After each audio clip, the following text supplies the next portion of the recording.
8 मुकदमात ऐसे हैं जमानत उनकी नहीं हो सकी अब तक। तोशाखाना केस है जिसमें जमानत हुई है, उसके बावजूद इमरान खान कैद में रहेंगे, उनकी रिहाई का इम्कान नहीं है। अस्सलाम वालेकुम नाजरीन, मैं हूं अहमद मंसूर। बानी चेयरमैन पीटीआई या बानी पीटीआई इमरान खान एक बड़ा रिलीफ जिस पे इस वक्त जो उनके हामी हैं, उनके कारकुन हैं और सोशल मीडिया पे जो उनका बयानिया आगे बढ़ाने की जिनकी ड्यूटी लगी हुई है, वो बड़ी खुशियां मना रहे हैं। रिलीफ मिला है तोशा खाना केस में, इस्लामाबाद हाई कोर्ट ने ज़मानत मंजूर की है और ये ज़मानत मंजूर होने के बाद फ़ौरन ये सवाल पैदा हुआ कि बानी पीटीआई रिहा हो जाएंगे। क्यों? क्योंकि आम जो फ़हम एक जो राय थी आम लोगों में, जो एक तासुर था, वो ये था कि ये आखिरी मुकदमा है जिसमें वो सज़ा याफ्ता हैं और उसी वजह से अडयाला जेल में हैं। बाकी तमाम मुकदमात में उनकी ज़मानत हो चुकी है या वो केसेस ख़त्म हो चुके हैं। लेकिन हकीकत क्या है? हकीकत ये है कि ऐसा हरगिज़ नहीं है। अ, बानी पीटीआई अभी फौरी तौर पे उनकी रिहाई का इम्कान ना होने के बराबर है। आपको मैं ये भी बता दूं, क्योंकि जो जायजा लिया, जो इंफॉर्मेशन हासिल की, जो चीजें सामने आई, उसके मुताबिक एक तो 9 मई के जो 12 मुकदमात बानी पीटीआई उनमें मुलजम है, उनमें 4 में उनकी जमानतें हुई हैं, कुछ में अभी मचल के भी दाखिल नहीं हुए, वो भी एक प्रोसेस रहता है। लेकिन 8 मुकदमात ऐसे हैं जिनमें अभी उनकी गिरफ्तारी तो है, लेकिन उनकी जमानत उनमें मौजूद नहीं है, जमानत उनकी नहीं हो सकी अब तक।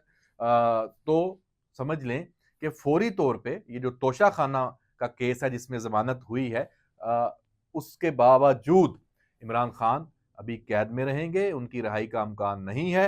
और इसके साथ साथ जो ये तोशा खाना केस है, इसमें भी अब एक ये बात की जा रही है कि वो यहाँ से निकल गए हैं और कसूरवार नहीं ठहरे और ये केस एक तरह से खत्म है। तो इस हवाले से भी जो कानूनी माहिरीन और इस केस में जो वकला शामिल थे और जो जर्नलिस्ट इसको कवर कर रहे थे, उनसे जब बात हुई है तो उसमें पता ये चला है कि जो ये मुकदमा जिसमें ये जो जमानत का मामला है, ये तकनीकी बुनियादों पे हुआ है और इसमें जो नैब के वकला हैं, उन्होंने एक इस केस को सही तरीके से आप कह सकते हैं नहीं लड़ा।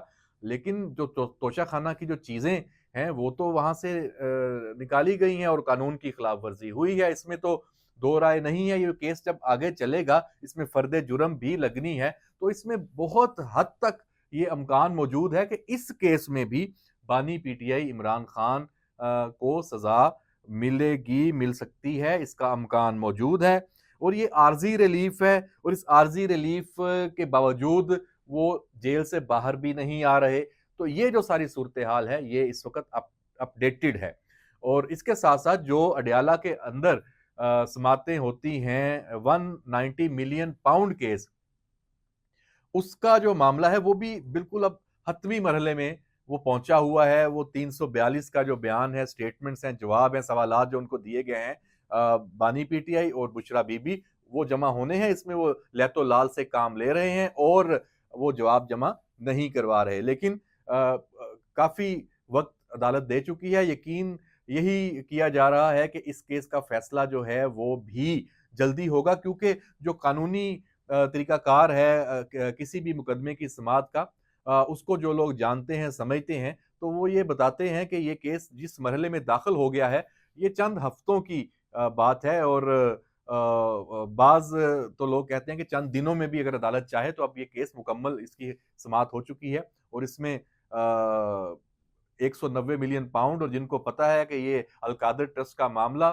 इतना आसान नहीं है कि इससे वो बच निकलें, क्योंकि ये बहुत ही एक ओपन एंड शट केस ये कहा जा रहा है। जो इस मुकदमे में जो प्रोसिक्यूटर हैं, जो वकला हैं, जो देख रहे हैं, जो मदई हैं, तो देखते हैं कि ये मामला किधर जाता है। लेकिन कुछ लोग इसको इससे भी मिला रहे हैं कि अली अमीन गंडापुर ने जो एक मुज़ाकराती अमल शुरू किया और एपेक्स कमेटी जो गुज़श्ता रोज़ हुई और उसमें ये बात करने की कोशिश की, तो हम इस पे पिछले वीलॉग में भी बता चुके हैं कि इसमें मुकम्मल तौर पे इनकार सामने आया है एस्टेब्लिशमेंट की तरफ से। इनकार इस बात पे नहीं कि मुज़ाकरा तो ये कोई रिलीफ नहीं देना या कोई बात नहीं करनी।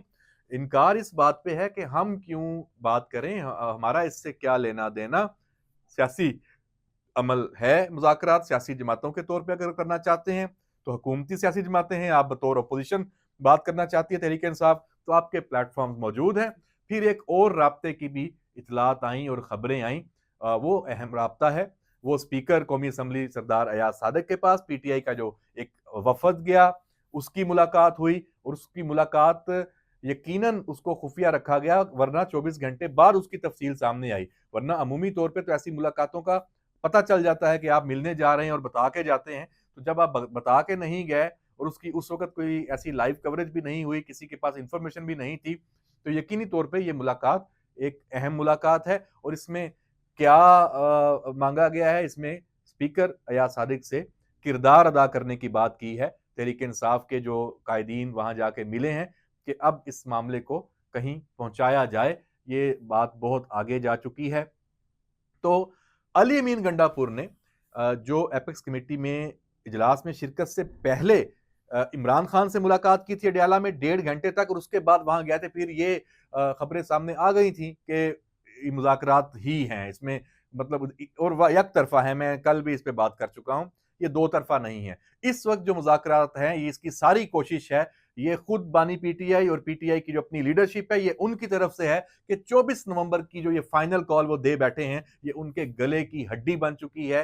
ये गले में फंस चुकी है, ना इसे निगल सकते हैं, ना उगल सकते हैं।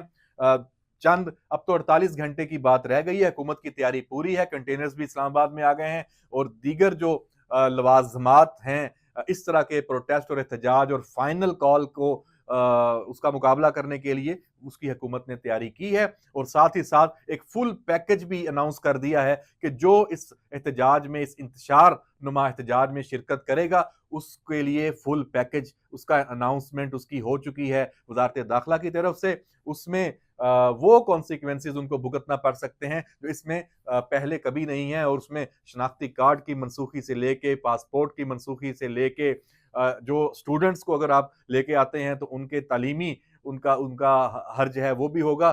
तो पूरी फैमिलीज यकीनी तौर पे अपने बच्चों को, अपने नौजवानों को, अपनी जो लोग हैं उनको, जो उनके साथ पीटीआई के साथ हैं, उनके अपने घर वालों की तरफ से अब ये उन पे दबाव है कि आपने इस एहतजाज में शरीक नहीं होना और इसी वजह से बहुत मुश्किल सूरत हाल है। इंतजामात बड़े कर रही है पीटीआई और उनकी क़यादत, जगहों का भी इंतखाब है, रहायशों का भी जो उन्होंने इंतजाम किया हुआ है, पैसों का इंतजाम भी कर लिया है। बंदे नहीं आ रहे, कारकुन नहीं आ रहे, जो दावा वो किए बैठे हैं कि हम तो सिस्टम को हिला देंगे और ये जो फाइनल कॉल है ये वाकई फाइनल होगी, तो अब ये उनके गले की हड्डी बनी हुई है। इसीलिए ये मुज़ाकराती अमल इसके जरिए कोई वो फेस सेविंग मांगना चाह रहे हैं जो अभी तक उनको नहीं मिल रही। हाँ, एक तरफा अगर अनाउंस कर दें कि हाँ हमारे मुज़ाकरात चल रहे हैं, हम इसको अभी देखते हैं, हम अपना और टाइम देते हैं, तो एक तरफा अनाउंसमेंट की अभी भी गुंजाइश मौजूद है। उसी के लिए अली अमीन गंडापुर आज जब दोबारा अडयाला में इमरान खान से मिलने गए हैं, तवील मुलाकात हुई है, बाहर जर्नलिस्ट मौजूद थे कि अली अमीन गंडापुर वज़ीर आला खैबर पख्तूनख्वा इमरान खान से मिल के सारी मशावरत मुकम्मल करके सारी सूरत हाल का जायजा जब वो दोनों लीडर लेंगे, उसके बाद बाहर आएंगे तो बताएंगे कि हमने क्या फैसला किया।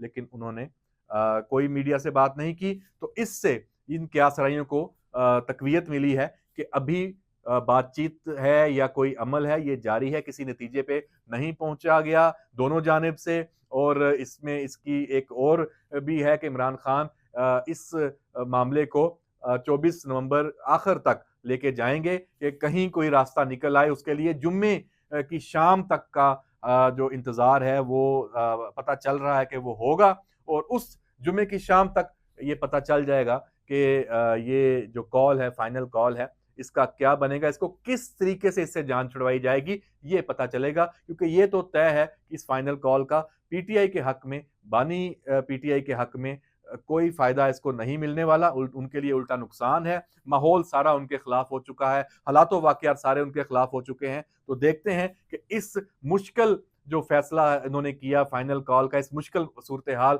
और मुश्किल मरहले से वो कैसे निकलते हैं और फेस सेविंग किस तरह वो ले पाते हैं। ये एक अहम सवाल है, मिलनी नहीं है, ये इसका जवाब है। लेकिन देखते हैं कि ये जवाब जो हमने दिया कि ये फेस सेविंग नहीं मिलनी, ये सही साबित होता है या नहीं। इजाज़त दीजिए, अल्लाह हाफ़िज़।